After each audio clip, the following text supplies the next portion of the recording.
মনোবীক্ষণ polyclinic, চিকিৎসার জগতে এক দশক। এখন এখানে সব বিষয়ে ডাক্তারবাবু একসাথে তলায়। ফোন করুন 7477999515 এই নম্বরে। বহরমপুরের তরুণ চিকিৎসক অনির্বাণ দত্তের মৃত্যু রহস্যে নিরপেক্ষ তদন্তের দাবি মানবাধিকার সংগঠনের।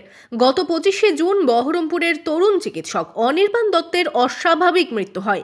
উল্লেখ্য, গত 23রা জুলাই অনির্বাণ দত্তের প্রাক্তন স্ত্রী শর্মী চ্যাটার্জি বহরমপুর থানায় 11 জনের নামে লিখিতভাবে অভিযোগ দায়ের করেন। সেই অভিযোগের পরিপ্রেক্ষিতে পুলিশ খুন, ষড়যন্ত্র ও প্রমাণ লোপাটের ধারায় এফআইআর করেছে। অভিযোগ পাওয়ার পরপরই তদন্ত শুরু করে বহরমপুর থানার পুলিশ। ইতিমধ্যেই বেশ কয়েকজনকে জিজ্ঞাসাবাদও করেছে পুলিশ। এবার এই ঘটনার তদন্তে আরও গতি ও নিরপেক্ষ তদন্তের দাবি তুললেন মানবাধিকার সংগঠনের সদস্যরা। এ নিয়ে জেলা পুলিশ সুপারকে স্মারকলিপিও দেওয়া হবে বলে জানান সংগঠনের সদস্যরা।